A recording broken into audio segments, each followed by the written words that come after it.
Unit 1 हमारी पूरी हो गई थी। अभी हम यूनिट 2 थोड़ा सा पोर्शन स्टार्ट कर रहे हैं।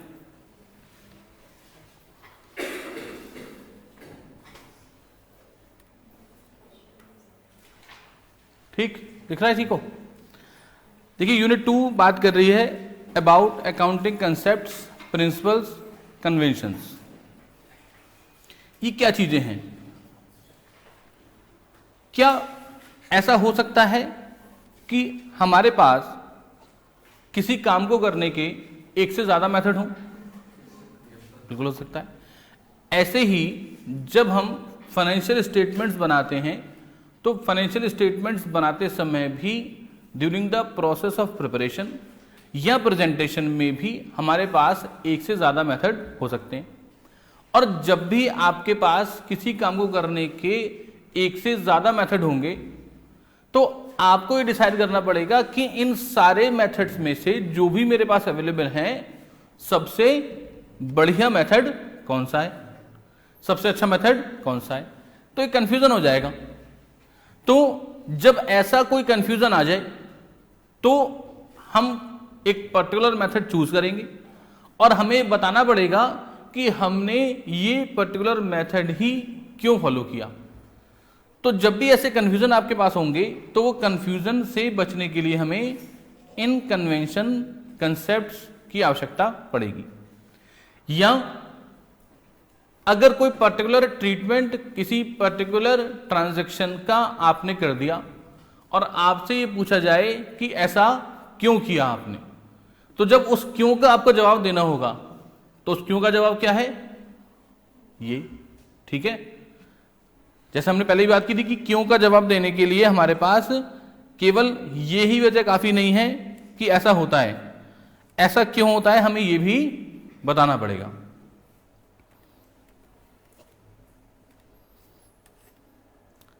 अब जरा देखें कि हमारे पास क्या क्या कन्वेंशंस या कंसेप्ट हमारे पास हैं। ये है क्या चीज?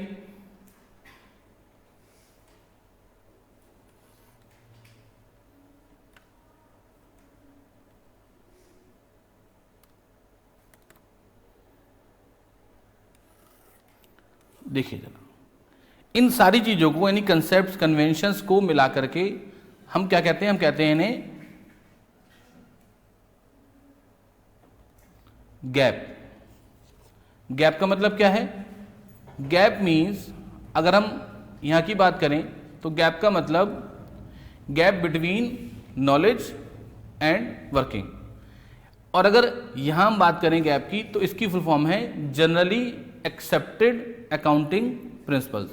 यानी वो अकाउंटिंग प्रिंसिपल्स हैं तो जनरली एक्सेप्ट कर लिए गए हैं। किसने एक्सेप्ट किए अकाउंटिंग प्रिंसिपल? कंपनी ने, अकाउंटेंट्स ने, at the time of presentation and preparation of financial statement. क्या इन गैप की जरूरत हमें क्यों पड़ रही है? To avoid confusion. यानी जहां भी हमें कंफ्यूजन है कि 2, 3 या 4 तरीके हैं, हम कौन सा तरीका फॉलो करें, हमें क्या पता? गैप बताएंगे, यानी ये अकाउंटिंग प्रिंसिपल्स हमें बताएंगे।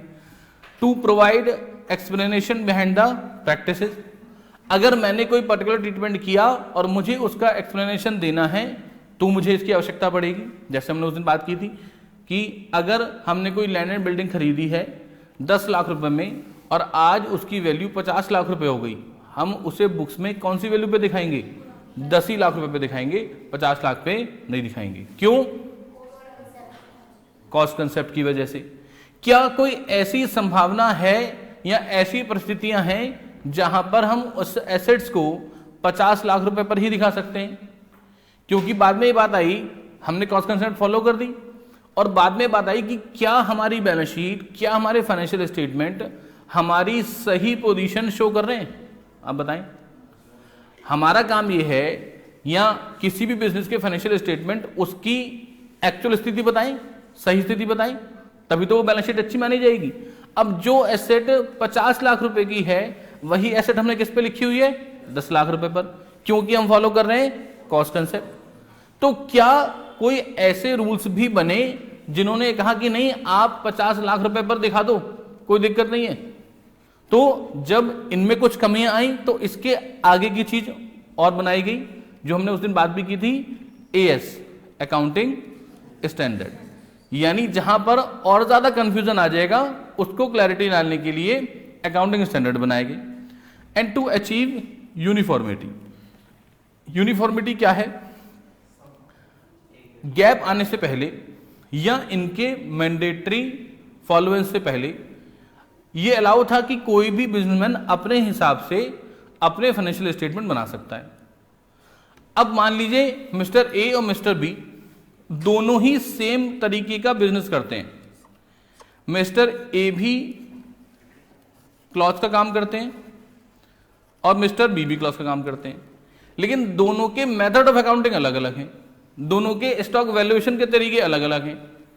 तो ए ने प्रॉफिट टर्नओवर किया 2 करोड़ का, प्रॉफिट दिखाया 15 लाख, बी ने टर्नओवर किया 2 करोड़ का, प्रॉफिट दिखाया 25 लाख। अब गवर्नमेंट कहती है ये तो हमारे लिए बड़ा कंफ्यूजन हो गया, दो सेम तरीके के बिजनेसमैन, दोनों की सेम टर्नओवर और दोनों का प्रॉफिट अलग अलग, और दोनों ही ये कह रहे हैं कि हमारा प्रॉफिट सही है, क्योंकि दोनों के वैल्यूएशन मेथड अलग अलग है। तो गवर्नमेंट किसको सही माने, किसको सही ना माने? तो गवर्नमेंट ने कहा कुछ नहीं, आप सारे लोग सेम अकाउंटिंग पॉलिसीज फॉलो करेंगे, ठीक, और वो हम बताएंगे कौन सी फॉलो करनी है। इससे क्या होगा, सारे फाइनेंशियल स्टेटमेंट में यूनिफॉर्मिटी आ जाएगी, और यूनिफॉर्मिटी आने से एक और चीज आएगी, दैट इज कंपेरेबिलिटी। खुद बिजनेसमैन भी अपने फाइनेंशियल स्टेटमेंट को दूसरे फाइनेंशियल स्टेटमेंट यानी अपने कॉम्पिटिटर से कंपेयर कर सकता है, और गवर्नमेंट भी दो सेम तरीके के बिजनेसमैन को के फाइनेंशियल स्टेटमेंट को कंपेयर कर सकते हैं। और एक बात, समटाइम्स अगर अलग अलग मेथड फॉलो हो रहे हैं तो पर्टिकुलर बिजनेस की बैलेंस शीट और इंडस्ट्री की बैलेंस शीट दोनों अलग अलग हो जाती है। जैसे अगर मैं कहूं कि शुगर इंडस्ट्री ग्रो कर रही है, तो जितनी भी शुगर मिल्स हैं उनकी बैलेंस शीट में भी ये चीज शो होनी चाहिए, है ना। अब शुगर इंडस्ट्री तो ग्रो कर रही है, उसमें 3-4 शुगर मिल्स ऐसे ही हैं जो लॉस में जा रही हैं। क्यों? क्योंकि उनके अकाउंटिंग मेथड अलग है। तो इंडस्ट्री पैटर्न से उनका फाइनेंशियल स्टेटमेंट अलग चीज दिखा रहा है। तो जब सारी शुगर मिल सेम तरीके अकाउंटिंग मेथड फॉलो करेंगी तो इंडस्ट्री से भी उनका पैटर्न मैच करेगा। तो इन 3 रीजन की वजह से हमें किसकी आवश्यकता पड़ी? गैप की। हालांकि ये सारी चीजें वैसे आपने शायद 11th में पढ़ी है ना, पढ़ी है। यूपी बोर्ड में ये क्या चीज थी? यूपी बोर्ड वाले भी कुछ बच्चे हैं अपने पास? हाँ, पढ़ा था, नहीं था? रूढ़िवादिता का सिद्धांत, ऐसे कुछ सिद्धांत पढ़े थे आपने, शायद पढ़े थे ना। ये वही सिद्धांत है, बस भाषा थोड़ी सी बदल गई है। अब गैप को हमने 2 पार्ट में डिवाइड कर लिया, कंसेप्ट्स और कन्वेंशंस। कंसेप्ट क्या है और कन्वेंशन क्या है? देखिए जरा कंसेप्ट के बारे में क्या कह रहे हैं। These are the assumptions, assumption है यानी हम कुछ चीजें फाइनेंशियल स्टेटमेंट करते समय मान लेते हैं। जैसे इकोनॉमिक्स में मानते हैं आप, let the other things remain same, तभी तो कुछ प्रोविजंस एप्लीकेबल होते हैं। ऐसे ही अकाउंटिंग में भी ये कुछ अजम्पशंस हैं, on the basis of which financial statement are prepared. Concepts are idea, thoughts which has universal application. ये इंपॉर्टेंट बात है, यानी जो भी कंसेप्ट्स हम पढ़ रहे हैं, यानी जो भी चीजें कंसेप्ट्स की कैटेगरी में आ रही हैं, उनका यूनिवर्सल एप्लीकेशन है। मैंने आपको बताया था कि क्या ऐसा हो सकता है कि आप सीए बनने के बाद किसी और कंट्री में जाकर के एज अ चार्टर्ड अकाउंटेंट या उनके फाइनेंस डिपार्टमेंट में या उनके अकाउंटिंग डिपार्टमेंट में काम कर पाएंगे? कर पाएंगे, क्योंकि वो अकाउंटिंग मेथड्स और यहां के अकाउंटिंग मेथड्स सेम है। अगर कंसेप्ट्स के अंदर कोई चीज आ गई तो इट मींस ये पूरे वर्ल्ड में सेम होगी। यानी जब आप चार्टर्ड अकाउंटेंट बन जाएंगे और आप किसी दूसरी कंट्री में जाएं जॉब करने के लिए, तो आपको कंसेप्ट्स के बारे में किसी से पूछने की कोई आवश्यकता नहीं है। ये कंसेप्ट एज इट इज उन कंट्रीज में भी फॉलो होंगी ही होंगी, इनमें कोई चेंज नहीं आएगा। कन्वेंशन अलग हो सकती है, इसके बारे में बात करेंगे।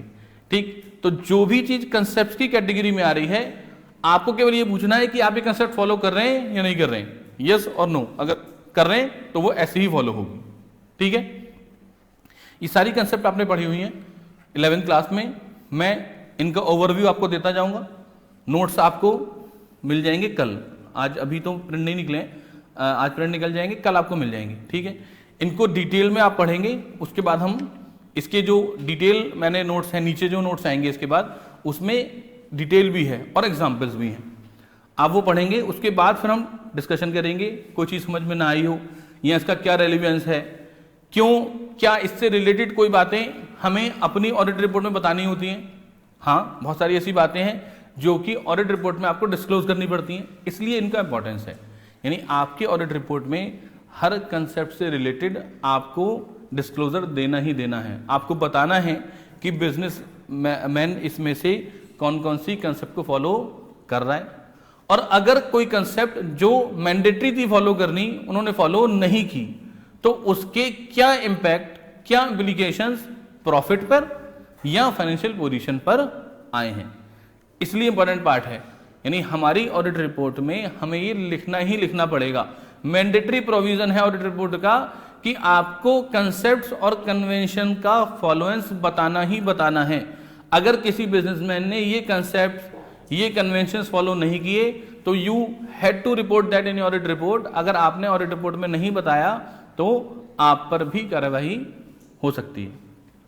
कौन कौन सी कंसेप्ट हैं? Business entity concept. Business entity concept क्या कहती है, पता है किसी को? बहुत आसान है, बताएं। वेरी गुड, बैठे। यानी ये कहती है कि बिजनेस और बिजनेसमैन, हम दोनों को अलग अलग आइडेंटिटी मानेंगे। इसका मतलब केवल बिजनेस से रिलेटेड ट्रांजैक्शंस ही बुक्स में रिकॉर्ड किए जाएंगे। बिजनेसमैन से रिलेटेड जो भी ट्रांजैक्शन हैं, यानी ऐसे ट्रांजैक्शंस जो कि बिजनेसमैन के पर्सनल नेचर के हैं, वो हम बुक्स में रिकॉर्ड नहीं करेंगे। अब इसके क्या इंप्लीकेशन हुए, इससे क्या फायदा हुआ?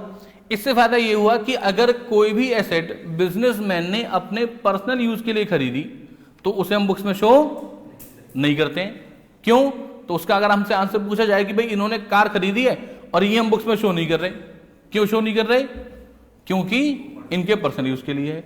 इन्होंने एक गाड़ी खरीदी जिससे ये गुड्स अपने कस्टमर को डिलीवर कराते हैं, तो क्या वो गाड़ी शो करेंगे? हाँ, क्योंकि वो बिजनेस पर्पस के लिए। यानी एक क्लियर डिमार्केशन हो गया कि बिजनेस और बिजनेसमैन दोनों अलग अलग हैं। Only transactions that is related with the business shall be entered in the books of accounts and all the transactions that is personal to the businessman will not be entered in the books of accounts. कोई भी payment अगर business से कर दिया गया और वो expenses या वो पेमेंट बिजनेसमैन के पर्सनल यूज के लिए था, तो हमें उसके लिए कौन सा अकाउंट डेबिट करना है? ड्राइंग्स। यानी वो बिजनेस से रिलेटेड कोई एक्सपेंस नहीं है, वो पर्टिकुलर एक्सपेंस अकाउंट डेबिट नहीं होगा। इसके बाद गोइंग कंसर्न। गोइंग कंसर्न ये कहता है कि हम ये मान के अकाउंटिंग करते हैं कि बिजनेस की जो लाइफ है वो इनडेफिनिट है, यानी इनडेफिनिट पीरियड ऑफ टाइम तक बिजनेस चलता रहेगा। इसी वजह से हम प्रीपेड एक्सपेंसेस, आउटस्टैंडिंग एक्सपेंसेस की एंट्री करते हैं। या कोई एसेट हमने खरीदी और मान लीजिए वो एसेट 10 साल तक चलेगी, तो क्या हम पहले साल ही उस पर पूरा का पूरा डेप्रिसिएशन चार्ज कर देते हैं पीएल में, या 10 साल में डिवाइड करके हर साल थोड़ा थोड़ा डेप्रिसिएशन लगाते हैं?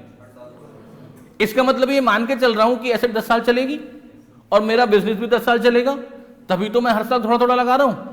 अगर मैं ये नहीं मानूंगा तो मैं उस एसेट की कॉस्ट को पूरे 10 साल के पीरियड पे डिवाइड कर ही नहीं पाऊंगा। ठीक, अगर मैं ऐसा नहीं मानूंगा तो मैं क्या प्रीपेड एक्सपेंस को कैरी फॉरवर्ड कर पाऊंगा नेक्स्ट ईयर में? नहीं, क्योंकि मैं ये मान के चल रहा हूं कि मेरा बिजनेस अगले साल और उससे अगले साल भी चलता रहेगा। या आपने प्रिलिमिनरी एक्सपेंस शायद पढ़ा है, तो प्रिलिमिनरी एक्सपेंस के लिए कहा जाता है कि हम इसे थोड़ा थोड़ा हर साल प्रॉफिट एंड लॉस अकाउंट में राइट ऑफ करते रहते हैं। एक ही साल में सारा का सारा preliminary expense profit and loss account में नहीं लिखे जाते, क्योंकि हम ये मान के चलते हैं कि business indefinite period of time तक चलता रहेगा। अब क्या हुआ, जब इंडेफिनिट पीरियड लाइफ हो गई, यानी लाइफ शुरू तो हो गई, अब इसका कोई एंड तो है नहीं, तो चलता रहेगा।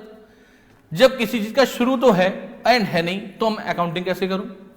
अगर मैं आपसे कहूंगा कि बैलेंस शीट बना लो, जरा एक बैलेंस शीट बना के दे दीजिए, तो आपका क्वेश्चन होगा सर पीरियड तो बता दीजिए, कौन सी पीरियड की बैलेंस शीट दें? मैंने कहा नहीं जी, बिजनेस शुरू हो गया है, अब बैलेंस शीट दे दो आप।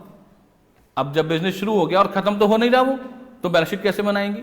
तो इस पूरी लाइफ को हमने छोटे छोटे पार्ट्स में डिवाइड कर दिया as per accounting period concept. यानी अकाउंटिंग पीरियड ये कहते हैं कि क्योंकि गोइंग कंसर्न कंसेप्ट के हिसाब से बिजनेस की लाइफ इंडेफिनिट है, तो अकाउंटिंग करने के लिए इस इंडेफिनिट लाइफ को हम छोटे छोटे पार्ट्स में डिवाइड कर देंगे। Each part is of 12 months. It may be calendar year और it may be financial year. Calendar year है तो जनवरी टू दिसंबर, फाइनेंशियल ईयर है तो अप्रैल टू मार्च, और इस पर्टिकुलर पीरियड के लिए हम अकाउंटिंग करेंगे।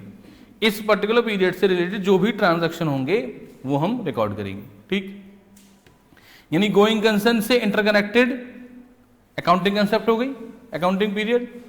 अब अकाउंटिंग पीरियड कंसेप्ट के बाद एक और प्रिंसिपल आई, एक्रूअल। एक्रूअल प्रिंसिपल में हमने उस दिन भी बात की, जब मैंने पहले दिन आपको एग्जाम्पल बताया था कि एक पर्टिकुलर पर्सन को हमने अपने यहाँ एंगेज किया, लेकिन क्योंकि फाइनेंशियल क्राइसिस थे तो फिलहाल हमने उसे कोई सैलरी पे नहीं की, और 6 महीने बाद हमारे पास पैसा आया तो पूरे 6 महीने की सैलरी हमने उसे एक साथ पे कर दी। तो कंफ्यूजन ये हुआ कि इसको हम कौन से साल का खर्चा माने।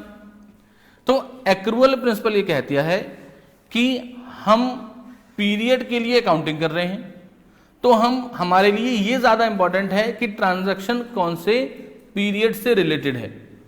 हमारे लिए ये ज्यादा इंपॉर्टेंट नहीं है कि वो ट्रांजैक्शन कैश में एक्चुअली में अकर हुई या नहीं। इट मींस जिस पर्टिकुलर पीरियड के लिए आप अकाउंटिंग कर रहे हैं, अगर उस पीरियड से रिलेटेड कोई भी एक्सपेंसेस है तो आप उसे बुक्स में रिकॉर्ड करेंगे ही करेंगे, चाहे आपने उसके लिए कैश पे किया हो या ना किया हो। ऐसे ही अगर किसी पर्टिकुलर पीरियड से रिलेटेड कोई इनकम या रेवेन्यू है तो आप उसे बुक्स में लिखेंगे ही लिखेंगे, भले ही वो कैश में मिला हो या ना मिला हो। ठीक, इसीलिए जिस साल हम सेल करते हैं उसी साल सारी की सारी सेल जो हमने की है वो ट्रेडिंग अकाउंट में लिख दी जाती है। इस बात से कोई मतलब नहीं होता कि वो पैसा हमें कब एक्चुअली में रियलाइज हो रहा है। हो सकता है वो पैसा धीरे धीरे करके 2, 3 या 4 सालों में रियलाइज हो, लेकिन जिस साल सेल होगी उसी साल की इनकम मान ली जाएगी। क्या ऐसा हो सकता है कि कभी हमारे लिए एक्रूअल फॉलो करना पॉसिबल ना हो? आपने 11th क्लास में जब मेथड्स ऑफ अकाउंटिंग हम पढ़ रहे थे तो 2 मेथड ऑफ अकाउंटिंग पढ़े थे, एक था कैश बेसिस ऑफ अकाउंटिंग और एक था accrual basis of accounting. Accrual basis को हम मर्केंटाइल बेसिस ऑफ अकाउंटिंग भी कहते हैं। ठीक, तो क्या ऐसा हो सकता है कि कभी हमारे लिए ऐसा हो कि हम accrual basis of accounting follow ना कर पाए? जैसे एक एग्जांपल लेते हैं, आप चार्टर्ड अकाउंटेंट हैं, आप सीए बन गए, 25 मार्च को एक पर्सन आपके पास आया और वो बोला कि भैया हमारी बैलेंस शीट बना दीजिए और इसका ऑडिट कर दीजिए, और 5,000 रुपये उसने आपको एडवांस दे दिए। आपने कहा ठीक है मैं काम शुरू कर देता हूँ। आपने काम शुरू कर दिया। अब 25 मार्च से काम करते करते करते करते 10 अप्रैल को आपने काम पूरा किया, और 10 अप्रैल को उसको आपने बुलाया, आपने उसे उसकी बैलेंस शीट दी, उसने और 10,000 का पेमेंट किया आपको और वो चला गया। कितने पैसे कमाए आपने? 15,000। जितना काम 31 मार्च तक किया वो इनकम 31 मार्च तक की होनी चाहिए, और जितना काम 31 मार्च के बाद किया उसके बाद की इनकम होनी चाहिए। कैसे डिसाइड करेंगे कि कितना काम 31 मार्च से पहले कर दिया और कितना बाद में कर दिया? है पॉसिबिलिटी क्या? एक डॉक्टर के यहां एक पेशेंट एडमिट हो गया 25 मार्च को ही, और उसका ट्रीटमेंट शुरू हो गया। कुछ पैसे डॉक्टर साहब ने जमा करा लिए, 10 अप्रैल तक उसका ट्रीटमेंट चला और 10 अप्रैल को फाइनली वो पेशेंट बाकी का पेमेंट करके चला गया। अब अकाउंटिंग डिपार्टमेंट वालों ने डॉक्टर साहब को बुला लिया, बोले आइए फटाफट। डॉक्टर साहब बोले बताइए, बोले जरा एक्रूवल करा दीजिए हमारा। आप ये बता दीजिए कि 31 तारीख तक आपने कितना इलाज किया, क्योंकि 31 तारीख तक का जो इलाज हमारी कमाई थी वो तो हमें इस साल में लेके जाना है, और 31 तारीख के बाद जो आपने इलाज किया वो बाद में लेके जाना है। तो जरा आप आधे घंटे बैठ के हमारे साथ इस मरीज का एक्रूवल कंसेप्ट टैली करा दीजिए। तो क्या पॉसिबिलिटी है, यानी कुछ प्रोफेशन, कुछ बिजनेस ऐसे हो सकते हैं जहां पर एक्रूवल कंसेप्ट फॉलो करना प्रैक्टिकली पॉसिबल नहीं है। तो वहां पर हमें ये अलाउड है कि हम एक्रूवल सिस्टम की जगह cash basis of accounting follow कर सकते हैं। जैसे हमने एग्जांपल लिए, professionals are allowed to prepare their books of accounts on cash basis और on accrual basis which they want. अगर आपको लगता है कि आप एक्रूवल फॉलो कर सकते हैं तो एक्रूवल कर लीजिए, अदरवाइज आप कैश सिस्टम ही फॉलो कर सकते हैं। यानी जो पैसे जब मिले वो उस साल की इनकम मानी जाएगी। इस बात से कोई मतलब नहीं है कि काम कब हुआ, ठीक। यानी मुझे 5,000 पहले मिल गए थे, वो इस साल की इनकम हो जाएगी, 10 मुझे बाद में मिले थे, वो बाद की इनकम हो जाएगी। लेकिन अगर मैं एक्रूवल सिस्टम से डिपार्ट होकर के कहां जा रहा हूं, कैश बेसिस पर, तो मुझे इस बात को क्लियरली अपनी अकाउंटिंग पॉलिसी पर मेंशन करना पड़ेगा कि we are following the cash basis of accounting, not accrual basis. समझ में आ गया? अब एक्रूवल भी हमने फॉलो कर लिया। रियलाइजेशन और रेवेन्यू रिकॉग्निशन, ध्यान रखें केवल रेवेन्यू पर एप्लीकेबल है। एक्रूवल एप्लीकेबल थी किस पर, एक्सपेंसेस और इनकम दोनों पर। यहां बात कर रहे हैं केवल रेवेन्यू रिकॉग्निशन की। यानी ये प्रिंसिपल ये बताती है कि कब हम ये माने कि हमें रेवेन्यू रियलाइज हो गया। ऐसा कंफ्यूजन क्यों आएगा भाई? आइए जरा एक एग्जांपल ले लेते हैं। हमें एक ऑर्डर मिला 2015-2016 में 50 लाख रुपीस का। इस 50 लाख के अगेंस्ट हमें 10 लाख रुपए का प्रॉफिट होगा। ऑर्डर मिल गया हमें 15-16 में। 2016-2017 में हमने गुड्स मैन्युफैक्चर किया, तैयार कर लिया यानी गुड्स। 2017-2018 में हमने उस गुड्स को डिलीवर कर दिया, यानी दे दिया हमने, जिनका ऑर्डर था उन्हें दे दिया। और 2018-2019 में पेमेंट रिसीव हो गई। अब ये पर्टिकुलर ट्रांजैक्शन कितने साल चला? 4 साल। अभी बताएं कौन से साल की रेवेन्यू मानी जाएगी? यानी जो 50 लाख रुपए का रेवेन्यू मेरे पास आया, रेवेन्यू और प्रॉफिट में तो अंतर पता है इनकम में। रेवेन्यू मतलब टोटल रिसीट, यानी अगर मैंने 50 का माल खरीद के 60 में बेच दिया तो 60 is my revenue and 10 is my profit या इनकम। अब ये कौन से साल का रेवेन्यू माना जाएगा ये बताएं। ये ट्रांजैक्शन 4 साल चली, कौन से साल का रेवेन्यू माने? 15-16। जिस साल मुझे ऑर्डर मिल गया मैं उसी साल की रेवेन्यू यानी सेल मान लूं इसे, बताएं। 16-17 क्या ऐसा हो सकता है जो गुड्स मैंने तैयार ही नहीं किया वो सेल हो जाए? तैयार तो 16-17 में किया और अभी आप कह रहे थे कि 15-16 में ही सेल मान लें, गुड्स तो तैयार ही नहीं हुआ अभी। तो क्या 16-17 में जो ऑर्डर मिला था और उसका गुड्स मैंने तैयार कर दिया उस समय की सेल मानूं इसे?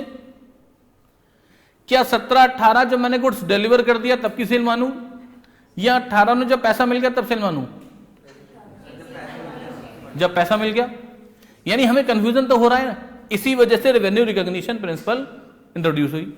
और रेवेन्यू रिकॉग्निशन ने कहा कि जब आपको ये राइट मिल जाएगा कि आप पैसे डिमांड कर सकते हैं, यानी when you will get a right to demand money from the debtor, in that year the revenue will be recognised. क्या ऑर्डर मिलते ही मैं पैसे मांग सकता हूं? आपने मुझे ऑर्डर दिया, मैं कहता हूं हाँ जी पैसे दे दीजिए, आप कहेंगे पैसे दे दे, अरे अभी तो माल ही तो दिया, ऑर्डर ही तो दिया है, भी माल तो तैयार करो, माल तो दो कुछ। हो सकता है कि थोड़ा बहुत एडवांस ले लो आप 5, 7, 10%, लेकिन क्या मैं आपसे पैसे मांगने का अधिकार रखता हूं? नहीं। तो 15, 16 में नहीं हो सकता। मैंने 16, 17 में फिर फोन किया आपको, मैंने कहा सर वो आपका गुड्स तैयार हो गया है, पैसे भेज दीजिए। आपने मुझसे गुड्स खरीदा है और मैं आपको फोन करके कह रहा हूं कि सर वो गुड्स तैयार हो गया, जरा पैसे भेज दीजिए। तो आप क्या कहोगे? आप कहोगे गुड्स तो भेजो भाई, ऐसे कैसे पैसे भेज दूं पहले? तो क्या 16, 17 की इनकम मान सकते हैं? नहीं। मैंने 17, 18 में आपको गुड्स भेज दिया, क्या अब मैं फोन कर दूं कि पैसे दे दो? है ना? यानी जैसे ही गुड्स डिलीवर किया तुरंत मुझे क्या राइट मिल गया कि मैं आपसे पैसे डिमांड कर सकता हूं। तो ये कौन से ईयर की रेवेन्यू मानी जाएगी? तो हमारी 17, 18 में हमें राइट मिला कि हम पैसे रिसीव कर सकते हैं, तो हमने रेवेन्यू रिकॉग्निशन फॉलो की, और पेमेंट बाद में मिला, इससे कोई मतलब नहीं है, क्योंकि हमने कौन सी प्रिंसिपल फॉलो कर रहे हैं? एक्रूअल। एक्रूअल कहती है कि जिस ईयर से रिलेटेड ट्रांजैक्शन है उसी ईयर से मानी जाएगी। तो रेवेन्यू रिकॉग्निशन ने बताया कि ट्रांजैक्शन कौन से ईयर से रिलेटेड है? 17, 18 से। और इसका एग्जांपल ले लेता हूं। आप जब सीए इंटरमीडिएट में आएंगे तो एक चैप्टर पढ़ेंगे आप, हायर परचेजेस। सुना है कभी इसका नाम? ये नहीं सुना होगा आपने। आपने सुना होगा कि हम एसेट फाइनेंस करा सकते हैं। आपको गाड़ी खरीदनी हो, 5 लाख रुपए की गाड़ी है, आपके पास 1 ही लाख रुपए हैं, खरीद सकते हैं गाड़ी? नहीं खरीद सकते हैं। 1 लाख रुपए भी दे देंगे, बाकी फाइनेंस करा लेंगे। ठीक। आपको घर खरीदना हो, आप वो भी फाइनेंस करा सकते हैं। मोबाइल खरीदना हो, वो भी फाइनेंस करा सकते हैं। अब क्या होता है कि 30,000 रुपए की एक स्कूटी है जो हमें खरीदनी है। अगर कैश में खरीदे तो 30,000 की मिलेगी। हमने कंपनी के पास गया, हमने कहा सर 30,000 तो हमारे पास है नहीं, आप एक काम करिए इंस्टॉलमेंट बांध दीजिए। तो कंपनी कहती ठीक है, अगर इंस्टॉलमेंट में लोगे आप तो आपको 3,500 रुपए की इंस्टॉलमेंट देनी पड़ेगी 3 साल तक। यानी हम 3 साल तक नहीं, ऐसे मान लेते हैं कि 2,000 रुपए की इंस्टॉलमेंट है और आपको 3 साल तक इंस्टॉलमेंट देनी है। यानी 2,000 इंटू 12, 24,000 एक साल में, इंटू 3, 72,000 रुपए आपको देने पड़ेंगे। अब कंपनी अगर नगद बेच तो कितने की बिकती है उसकी? 30,000 की, क्योंकि कंपनी आपसे इंस्टॉलमेंट में पैसे ले रही है। तो कंपनी को कितने मिल रहे हैं? 72,000। 42,000 रुपए कंपनी एक्स्ट्रा कमा रही है। ये जो एक्स्ट्रा 42,000 की इनकम है, ये कौन से साल की है? मान लीजिए 2015-16 में इन्होंने ये स्कूटी बेच दी। अब इनके पास 3 साल में पैसा आएगा, 15-16 में आएगा, कुछ पैसा 16-17 में आएगा और कुछ पैसा 17-18 में आएगा। बेच दी स्कूटी और एग्रीमेंट भी हो गया, वो पैसे देने के लिए तैयार भी हो गया। अभी बताएं कि रेवेन्यू रिकॉग्निशन के हिसाब से हम इसको कौन से साल की इनकम मानेंगे? 15-16 की, 16-17 की या 17-18 की? 15-16 की। तीनों साल में डिवाइड हो जाएगा। आप कह रहे हैं कि तीनों साल में डिवाइड होगा। अब फिर से हम उसी बात पे आ जाते हैं, मुझे ये अधिकार या मुझे ये राइट कब मिला कि मैं ये पैसे डिमांड कर सकता हूं? क्या 15-16 में मैं पूरी 36 की 36 किस्तें मांग सकता हूं? बताएं, कितनी इंस्टॉलमेंट में मांग सकता हूं? उसी साल की केवल, यानी 12। 16-17 में अगली 12 मांगूंगा और 17-18 में अगली 12 मांगूंगा। और रेवेन्यू रिकॉग्निशन ये कहता है कि जब आपको ये राइट मिल जाएगा कि आप पैसा डिमांड कर सकते हो, उस साल का रेवेन्यू माना जाएगा। तो मुझे 15-16 में कितनी किस्तें, कितनी इंस्टॉलमेंट मांगने का राइट मिलेगा? 12 इंस्टॉलमेंट का। तो उन 12 इंस्टॉलमेंट के अगेंस्ट जो प्रॉफिट होगा, that will be treated the revenue of 15-16। उसके बाद 16-17 में जो 12 इंस्टॉलमेंट मांगूंगा, उनका जो रेवेन्यू होगा वो 16-17 की इनकम माना जाएगा।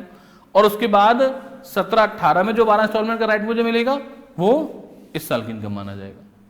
ठीक। यानी हर परचेज जब आप पढ़ेंगे तो आपको यही कैलकुलेशन करनी पड़ेगी कि रेवेन्यू रिकॉग्निशन के हिसाब से रेवेन्यू हो तो गया, इनकम तो आपको हो गई, लेकिन मिलेगी नहीं, अभी राइट नहीं है। जैसे मैंने मान लीजिए कि इंश्योरेंस पॉलिसी ले ली और इंश्योरेंस पॉलिसी वालों वो 5 साल मैंने वो पॉलिसी चला ली। अब मैंने कंपनी से पूछा कि सर अगर मैं पॉलिसी आज ही बंद कर दूं तो क्या मुझे कुछ मिलेगा? तो कंपनी कहती है हाँ जी, अगर आप पॉलिसी आज ही बंद कर दोगे तो आपको 15,000 मिलेंगे। और मैंने कहा पूरे पैसे अगर चाहिए हो तो इंश्योरेंस पॉलिसी के पूरे पैसे कब मिलते हैं? दो ही कंडीशन में, पॉलिसी का टाइम पूरा हो जाए या उस पर्सन का टाइम पूरा हो जाए, तभी तो मिलेंगे। 15 साल की पॉलिसी ली, 15 साल पूरे हो गए, या उस 15 साल से पहले ही उस व्यक्ति का टाइम पूरा हो गया, वो चला गया, तो उसके परिवार वालों को पूरे पैसे मिल जाते हैं। तो क्या वो 15,000 जो कंपनी कहती है कि अगर पॉलिसी आप ब्रेक करते हो तो अभी ले लो, तो मुझे अभी मिल जाएंगे या मुझे पॉलिसी ब्रेक करनी पड़ेगी? पॉलिसी, तो वो रेवेन्यू तो मुझे हो गया, लेकिन रिकॉग्नाइज तभी होगा जिस साल मैं पॉलिसी ब्रेक कर दूं या जिस साल पॉलिसी होल्डर की डेथ हो जाए, तो हम उस साल तक उस रेवेन्यू को रिकॉग्नाइज नहीं करेंगे। तो रेवेन्यू रिकॉग्निशन क्या कहता है कि when you will get the right to receive the money, to demand the money from the customer, in that year the revenue shall be treated as recognised. ये बहुत इंपॉर्टेंट कंसेप्ट है आपकी life में। बहुत सारी बार आप लोगों में ये कंफ्यूजन हो जाता है कि हम रेवेन्यू, लोगों ने इनकम मान ली, लेकिन आप उन्हें बताएंगे सर इसको रिकॉग्नाइज नहीं कर सकते।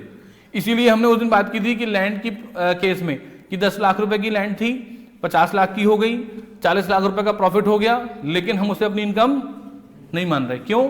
रिकॉग्नाइज नहीं कर सकते, हमारे पास राइट ही नहीं है। जब तक मैं उस लैंड एंड बिल्डिंग को किसी को बेच ना दूं, मुझे अधिकार ही नहीं मिलेगा कि वो पैसे मैं अपने पास ला सकता हूं। जिस साल बेच दूंगा उस साल मुझे राइट मिल जाएगा, उस साल की इनकम मान ली जाएगी। ठीक। इसके बाद मनी मेजरमेंट बहुत आसान है। हम केवल उन्हीं ट्रांजैक्शन और उन्हीं इवेंट्स को बुक्स में रिकॉर्ड करते हैं that can be expressed in terms of money. और कुछ घटनाएं और कुछ ट्रांजैक्शन और कुछ इवेंट्स जो ऐसा हो सकता है कि बहुत ज्यादा इंपॉर्टेंट हो बिजनेस के लिए, लेकिन क्योंकि हम उसे मनी की टर्म में डिफाइन नहीं कर सकते, उसे बुक्स में रिकॉर्ड नहीं करेंगे। जैसे मान लीजिए हमारे बिजनेस को एक बहुत अच्छा अवार्ड मिल गया, बहुत बड़ा अवार्ड मिल गया, जिससे आगे हमें बहुत सारे ऑर्डर्स मिलेंगे। क्या मैं इसको बिजनेस में रिकॉर्ड कर सकता हूं? नहीं। अगर अवार्ड में कुछ पैसे मिले तो मैं एंट्री बना लूंगा, लेकिन अवार्ड मिलने की बात को मैं अपने रिकॉर्ड नहीं कर सकता। या मान लीजिए हम कॉन्ट्रैक्टर हैं, हम सप्लायर हैं और हम गवर्नमेंट की ए क्लास कैटेगरी में अप्रूव्ड वेंडर बन गए, हमें सर्टिफिकेशन मिल गया कि अब गवर्नमेंट अगले 5 साल में सारे काम हमसे करवाएगी, तो क्या मैं इस बात को रिकॉर्ड कर सकता हूं? बहुत इंपॉर्टेंट ट्रांजैक्शन है, लेकिन क्योंकि इसे मनी में मेजर नहीं कर सकते, इसलिए हम रिकॉर्ड। एक बिजनेसमैन जो बहुत अच्छा बिजनेस को चला रहा था, अचानक से उसकी एक्सीडेंट में डेथ हो गई, तो बिजनेस का भविष्य खतरे में आ गया।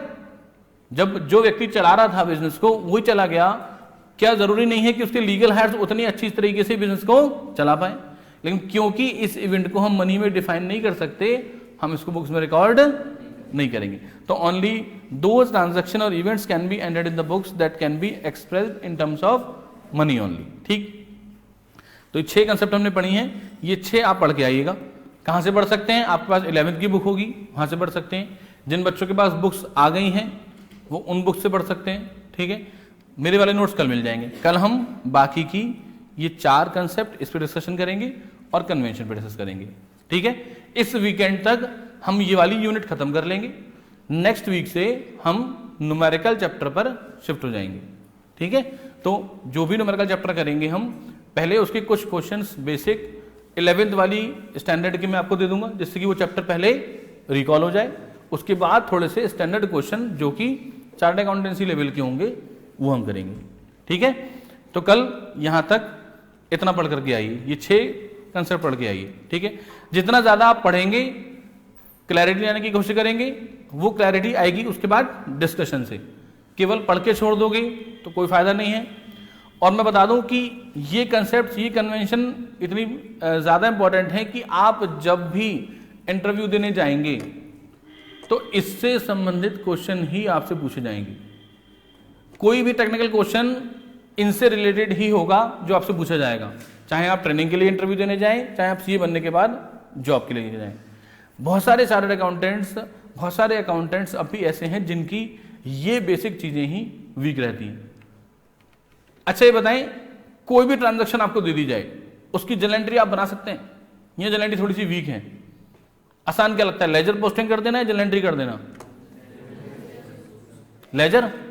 90% बच्चों के लिए लेजर पोस्टिंग आसान होती है। यहां लिख देंगे, वहां लिख देंगे, यहां डेबिट में लिख देंगे, उससे क्रेडिट में लिख देंगे, इसको यहां लिखो, उसको वहां लिख दो, एक यहां लिखते हैं, एक यहां लिखते हैं, बोल एक इधर राइट, एक लेफ्ट, एक राइट, एक लेफ्ट, है ना?